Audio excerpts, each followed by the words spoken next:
चाहती हूँ कि awards are like pat on your back. It tells you you're going in the right direction, and that somehow, somewhere, you are impacting people and making the world a better place. And through my brand, Patrick Soul, and of course my website, and my program Limitless, I aim to be the person that comes out there and creates a difference in society, for society. And I'm thrilled to get this award because it's the best. It's the best life coaching award. And it's something that's very close to my heart.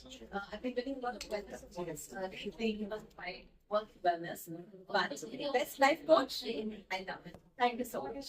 Thank you. बहुत बहुत शुक्रिया अदा करता हूँ वैदिक madam का।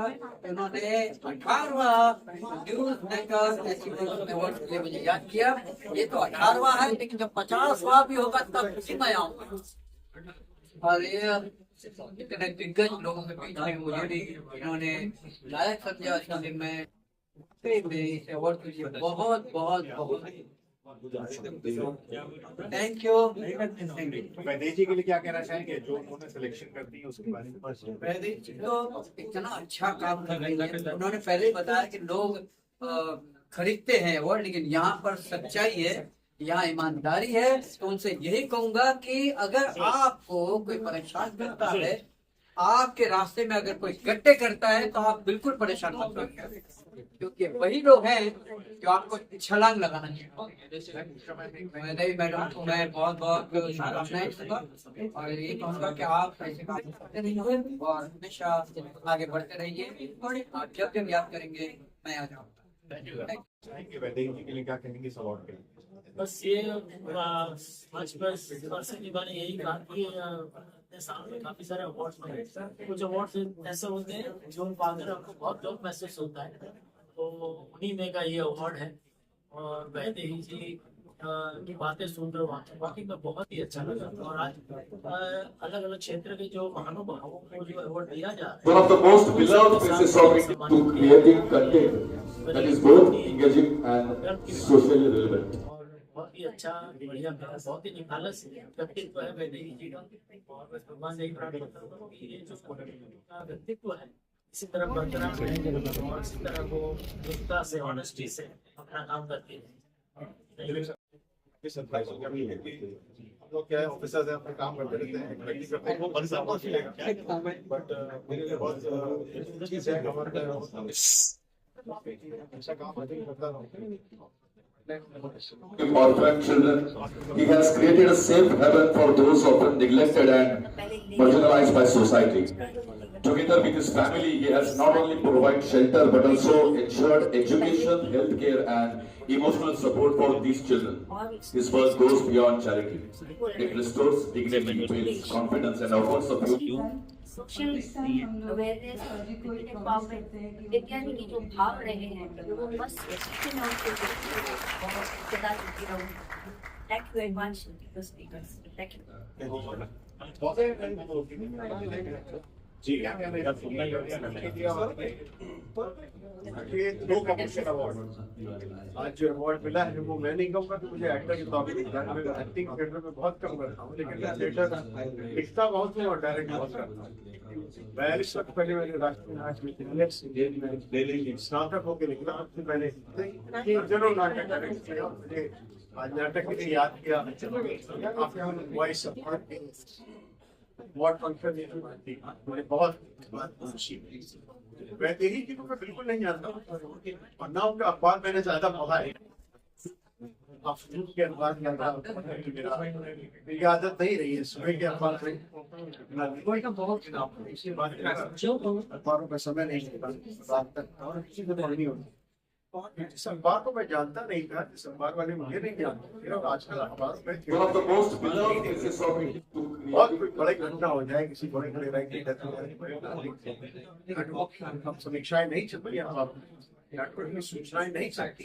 Paid advertising बात नहीं करते, पेड एडवर्टाइजिंग के लिए अखबार हम देखते रहते हैं। उसमें ऐसे एक अखबार ने एक थिएटर आर्टिस्ट मैं बहुत शुक्रगुजार हूँ वॉइस और वैदेही जी।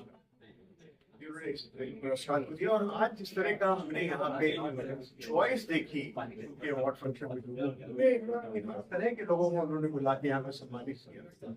आज जब हम कह रहे हैं कि हमारे प्रदेश में सुपर डबल इंजन की सरकार है, उसमें युवा नेता को बुलाकर सम्मानित बहुत बड़ी बात है। और खास करके आजकल के जमाने में जब आप पार्टी को तोड़ रहे हैं दिल्ली में, अगर उसमें भी एक जिसको बुला के कितना न्यूट्रल अवार्ड है, ऑब्जेक्टिविटी के साथ अवार्ड देना दिया जाता है। गडकरी जी का बहुत बहुत शुक्रगुजार हूँ और धन्यवाद करता हूँ, शुभेच्छा देता हूँ वैसा ही।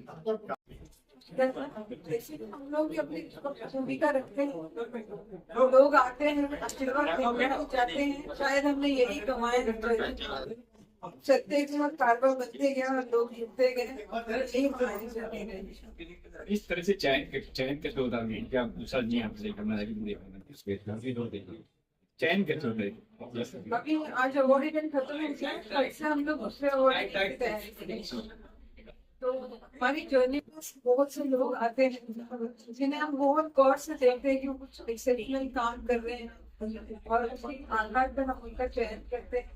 इसमें कोई बहुत बड़ी टीम वगैरह नहीं है, मेरी अपनी टीम है, हमारी टीम है, जैसे अक्षय रेड्डी लोगों के पास देखो क्या काम से उतरे अवार्ड के लिए पूछी। मैम मुंबई तो भी नॉमिनेशन भेज सकते हैं कि हमारे पास जितने नॉमिनेशन आते हैं ये इसमें से आप शॉर्टलिस्ट करके फिर एक फाइनल सिलेक्शन करते हैं। अगली बार आप नौकरी हो जाओ अपने आप करिएगा। मैम मुंबई से तो ठीक है, लेकिन ऐसा सुना है कि महाराष्ट्र के बीड जिले से भी आए थे, तो किस तरीके से चयन होता है? क्या महाराष्ट्र के बाहर के लोगों को भी मौका दिया जाता है? क्या कहना चाहेंगे इस बारे में? किस तरीके के, किस कैटेगरी के लोगों को चुना जाता है? बहुत से ऐसे लोग हैं जो बहुत अच्छा काम करते हैं, और भारत वर्ष में जो है लोगों ने कुछ काम कर देश के उन्नति में योगदान दिया हुआ है। तो अवार्ड के पीछे तो राज्य ऐसे नहीं होता है।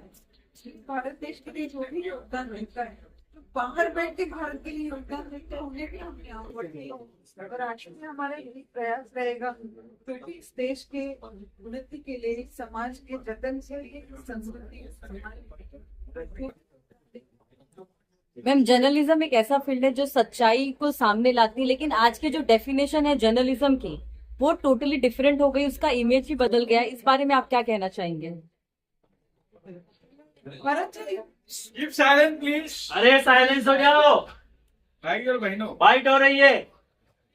चलिए यस मैम। जर्नलिज्म के बारे में आप क्या कहना चाहेंगी? इमेज छवि पूरी बदल चुकी है। मैं जर्नलिज्म को कोई टिप्पणी नहीं करना चाहूंगी, लेकिन इतना जरूर कहूंगी अगर हर जर्नलिस्ट ये चाहे कि मैं अपने जर्नलिज्म को करके अपनी पत्रकारिता को करके वफादार रहूं, अपनी जिम्मेदारी को अगर पत्रकार समझे तो पत्रकारिता की ये जो परिस्थिति आज हुई है वो कभी नहीं होगी। और दूसरा, जहाँ जिस बैनर में हम नौकरी करते हैं तो उस बैनर की सुनने के लिए भी बहुत से पत्रकार अपने आप को समर्पित कर देते हैं।